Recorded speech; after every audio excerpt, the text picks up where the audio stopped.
रोहित्यानं मला आज एक आसरा चौकात असं हॉटेल दाखवलं का नाही, तिथलं मटणाचं विशेष भारी आहे. मग काय, आपण मटणाचं नाव घेतल्यावर थांबतो होय. मटण म्हणल्यावर आपलं काढलं KTM, आणि KTM काढलं म्हणजे आपण हळू जातो होय. आणि KTM काढला आणि पेट्रोल फुल आणि वड वडलाव गाडी बघा कसं पळवाले मटणाच्या नावावर रांडाचं मटण म्हणजे मेला भोसडीच्या.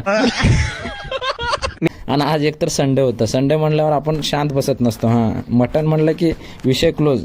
आणि गेला मटणाच्या दुकानावर आणि घेतला 4-5 किलो मटण. हे बघा कसं आहे, लाल लाल मटण. मटण म्हणलं की आपण सुट्टी देत नसतो. मटण म्हणलं की दणकाचं. आणि घरी आलो, पहिला आपलं जे काम आहे ते काम संपवलं. काम संपून तोपर्यंत म्हणलं हे मटण शिजू दे, तोपर्यंत आपलं काम संपू. आणि काम संपलं, अजून पण मटण बिटन काय झालं नव्हतं, त्यामुळे आपण पुढचं प्रोसेस केला.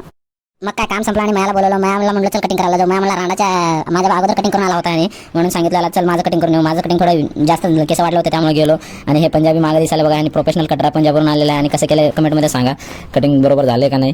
आणि कटिंग करून झालं, थोडं शॉप करून झालं. मग माया म्हणला चल आता जाऊ घरी, आता मटण शिजलं असेल आपलं. तर मटण